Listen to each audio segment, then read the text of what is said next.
So here we have one of the older vintage Zippo key holders. This one,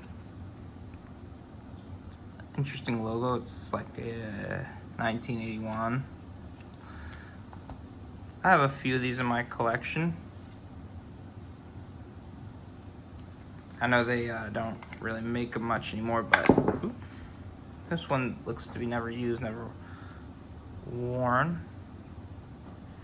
And I believe, yeah, pop out like that.